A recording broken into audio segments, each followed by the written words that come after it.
আমরা জানি গত 19 এপ্রিল 2025-এ নারী বিষয়ক সংস্কার কমিশনের 318 পেজের একটা প্রতিবেদন প্রকাশ করা হয়েছে, যাতে 433টি সুপারিশ করা হয়েছে।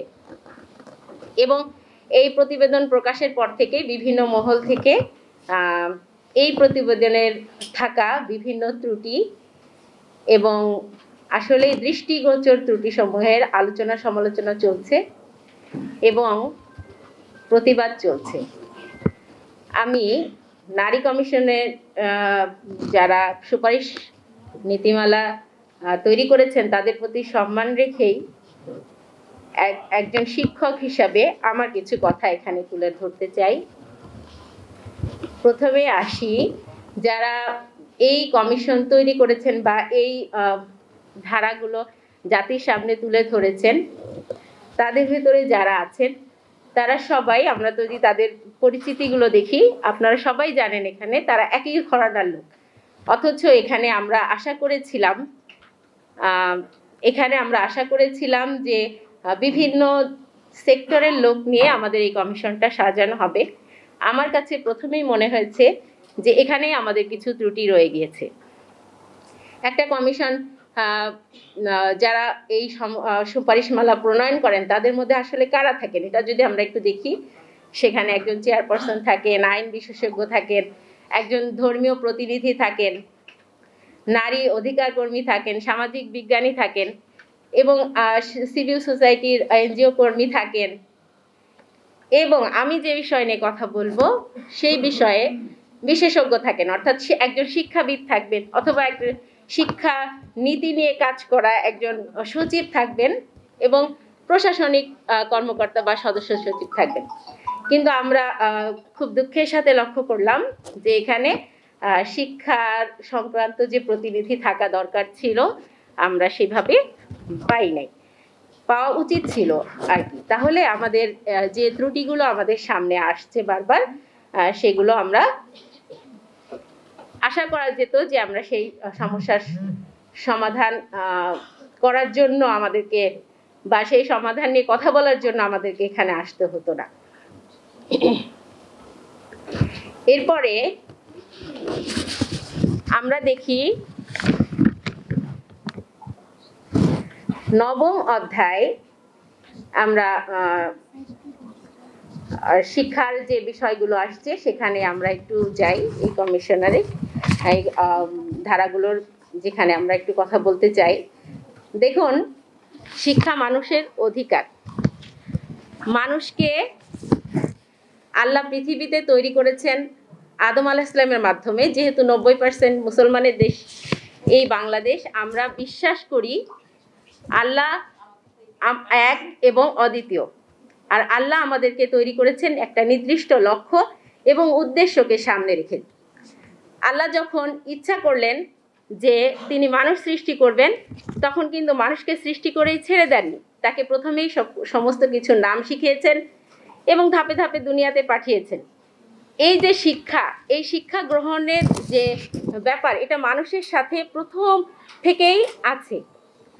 এখন আমরা যদি দেখি পবিত্র কোরআনের প্রথম যে আয়াতগুলোর দিকে আমরা লক্ষ্য করি, আল্লাহ পাক ঘোষণা করেছেন, পড়ো তোমার প্রভুর নামে যিনি তোমাকে সৃষ্টি করেছেন। এই যে পড়ো, আল্লাহ বললেন, এই পড়োটা কিন্তু কোনো ছেলেকে শুধু পড়তে বলেননি, কোনো পুরুষকে পড়তে বলেননি, নারীকেও পড়তে বলেছেন। অর্থাৎ শিক্ষার ব্যাপারটা নারী এবং পুরুষ সবার জন্য সমান। তারপরে যেহেতু এটা নারী নীতি, সেখানে নারীদের কথাই বেশি আসবে। তো এই শিক্ষা সংস্কার কমিশনে আমরা দেখি শিক্ষা ক্ষেত্রে যে পয়েন্টগুলো এসেছে, আমার কাছে মনে হয়েছে একজন শিক্ষক হিসাবে আপামর জনগণের দৃষ্টিভঙ্গি উঠে আসেনি। একদম প্রান্তিক পর্যায়গুলোতে যদি আমরা যাই, আমাদের দেশের শিক্ষা ব্যবস্থা, আমাদের দেশের আর্থসামাজিক অবস্থা এবং আমাদের পারিপার্শ্বিক অবস্থায় একটা মেয়ের নিরাপত্তা এবং একটা মেয়ে শিশুর যেভাবে গড়ে ওঠা প্রয়োজন, সেভাবে তাদেরকে নিরাপত্তা দানে সুপারিশ করতে সমর্থ হয়নি। এই শিক্ষা কমিশনে কিছু জিনিস আসছে, ভূমিকা এবং অগ্রগতির সংক্ষিপ্ত বর্ণনা এখানে আসছে যে বৈষম্যমূলক প্রথা ও কাঠামোগত বাধাগুলোকে মোকাবেলা এবং সামাজিক মর্যাদা ও নারী পুরুষের সমতা প্রতিষ্ঠার জন্য নারী শিক্ষা অপরিহার্য। কিন্তু এখানে নারীর সামাজিক প্রতিষ্ঠার জন্য নারীর শিক্ষা উন্নয়নে রাষ্ট্র কিভাবে কাজ করবে, কিভাবে কাজ করলে নারী সঠিকভাবে নিরাপত্তার সাথে তার শিক্ষা গ্রহণ করতে পারবে এবং তার ভূমিকা রাষ্ট্র এবং সমাজে অংশগ্রহণমূলক হবে, সে বিষয়ে কোনো দিক নির্দেশনা দেয়া হয়নি। এখানে যত না বেশি শিক্ষার কথা বলা হয়েছে, তত বেশি বলা হয়েছে পুরুষ এবং নারীর সমতা বিধানের কথা। আমরা জানি নারীকে ইসলাম, আমি ইসলামের কথা এই জন্যই বলবো, আমি একজন মুসলিম এবং আমি চাইবো আমার কোরআন এবং আমার হাদিস থেকে যে অকাট্য দলিল, আমি চাইবো আমার শিক্ষা কমিশনে তার কিছু ছোঁয়া যেন অবশ্যই থাকে। সেই বিষয়ে এই জন্য আমি বলছি। এখানে আরেকটা বিষয় বিশেষভাবে লক্ষণীয়, এখানে আমাদের অন্যান্য ধর্মের যে নারীরা রয়েছে তাদেরও অধিকার রয়েছে, তাদের কিছু ধর্মীয় নীতিমালা এবং তাদের কিছু যে অমোঘ নিয়ম তাদের সাথে যায়, সেগুলোতে অন্তর্ভুক্ত করা।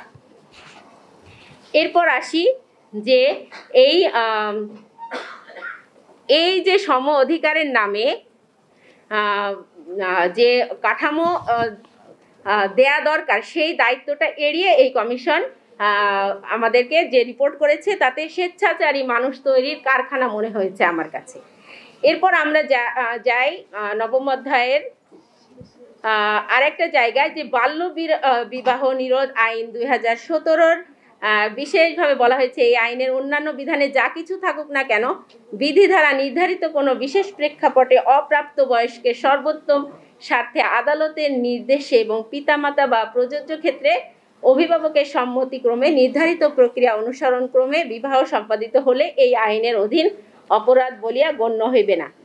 এখানে মূলত বাল্য বিবাহের কথা বলা হয়েছে।